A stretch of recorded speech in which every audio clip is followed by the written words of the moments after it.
Hi, it's Lisa Wilson here with the Raw Food Institute, and we're talking equipment today. So we're going to go through all of these.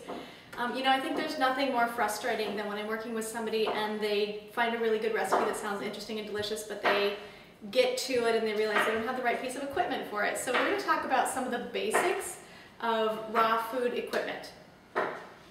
So I'm going to start over here with the thing that I think is the most important, which is the Vitamix. You can also get a Blendtec. I just happen to love the Vitamix because you can adjust the gears. So, this is a tamper to be able to make your nut butters and things like that, to be able to push things down with. You always want to have a secured lid. That's happened before, that's why I have a couple stains on the ceiling. But you always start on the low temperature. You can hear it right now, you can walk it up. And then flip it to high. This machine is a commercial piece of equipment. These blades spin at 40 miles per hour. I'm sorry, 240 miles per hour.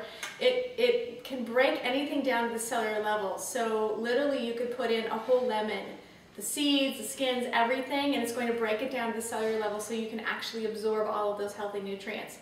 I say this is the most important one because it's the most versatile. So you can do your ice creams in here, you can do your smoothies in here, you can do sauces, you can do marinades, you can do, just your nut butters, everything, you name it. I use my Vitamix maybe 5 times a day.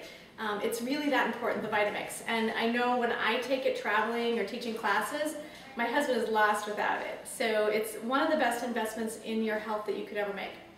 Moving over here to the juice machines.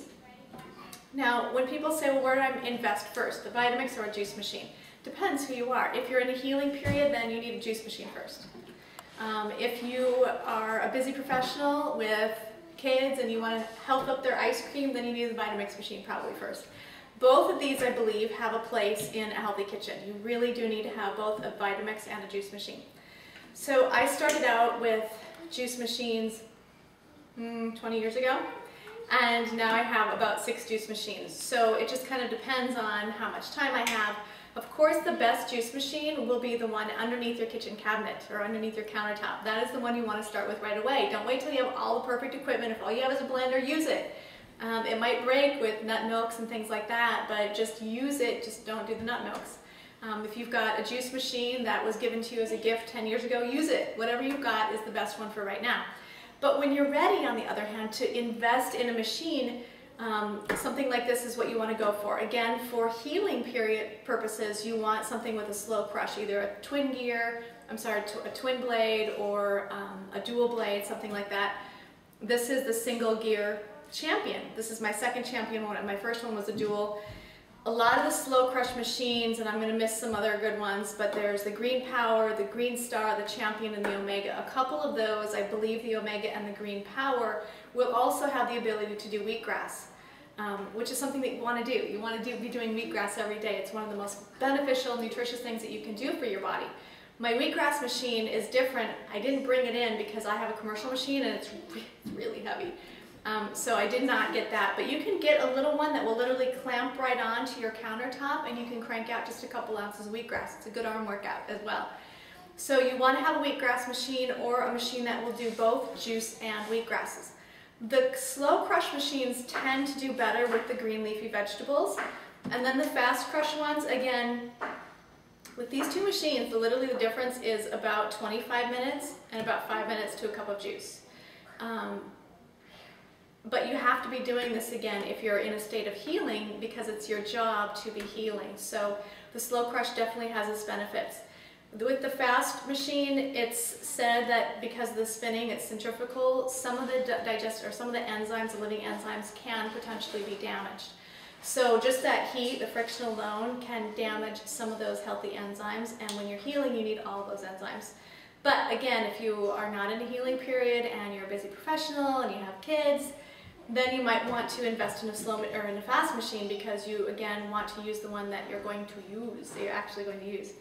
Moving over here to the food processor. This is my large food processor. I also have a small food processor which sits right on my kitchen countertop every day, and I use it every day. And you'll do all of your dressings in there. I was just saying today when we pulled this out, I should probably have it on my countertop because I don't use it often enough. You can easily throw a salad in here and have it chopped in a matter of minutes. So that's the great thing about the food processor. You know, you can also make soups in here. It does a lot of really good blending, some fine or some coarse chops, I mean, with mushrooms and things like that. But take advantage of your food processor. I think every good kitchen needs one. The two I'm going to show you next, I'm going to come back to and actually demonstrate. I did pull a couple things out here. I mean, I'm sure every kitchen has these, but you can never have enough spatulas. I like these graters. I have a really fine grater and then a little bit bigger one. They're really nice when I just have something, a little something, like grinding some nutmeg or something like that. And then these two, the spiruli and the mandolin. The spiruli they both have different multi-purposes.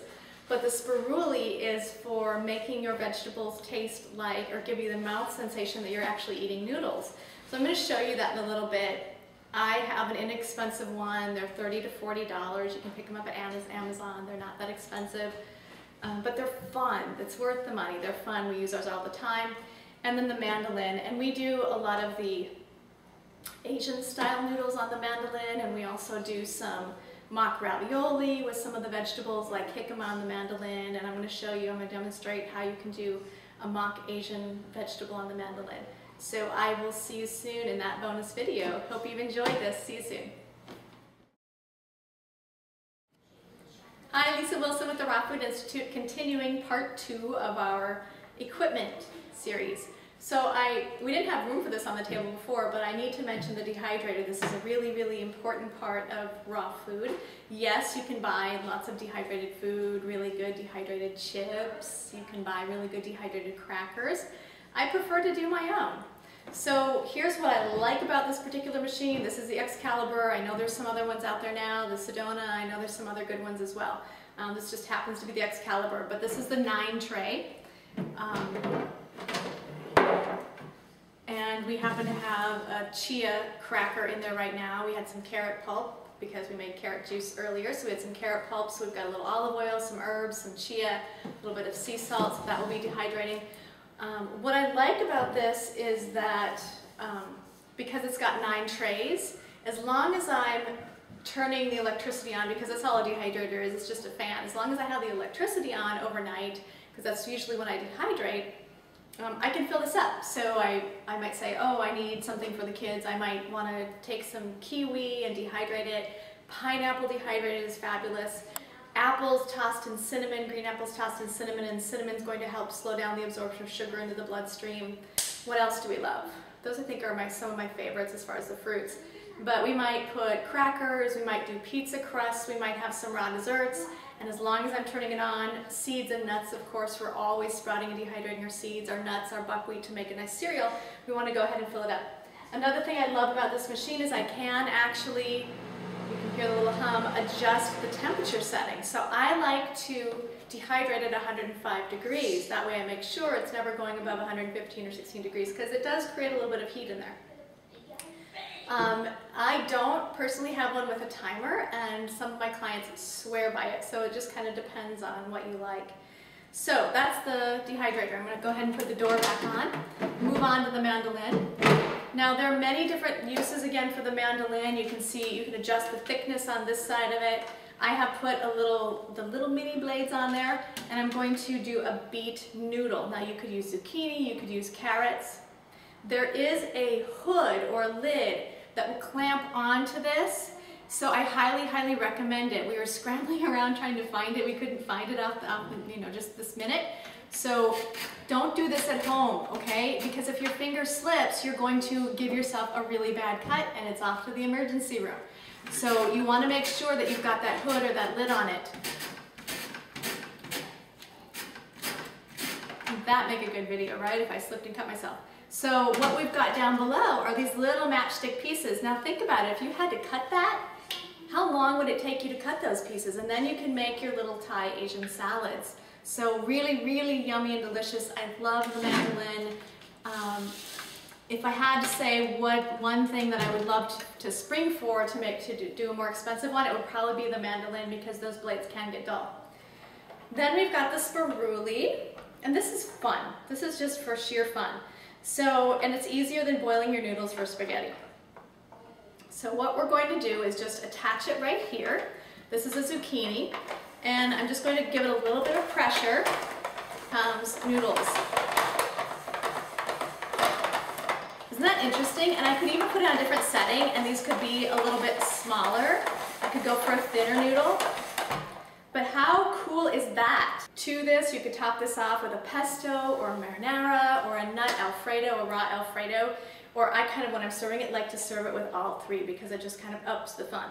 So hope you've enjoyed learning about all the equipment and you're kind of wondering now which one you're going to invest in first. They're all a lot of fun and really, really kind of must-haves for the raw food kitchen. So hope you've enjoyed it. See you soon.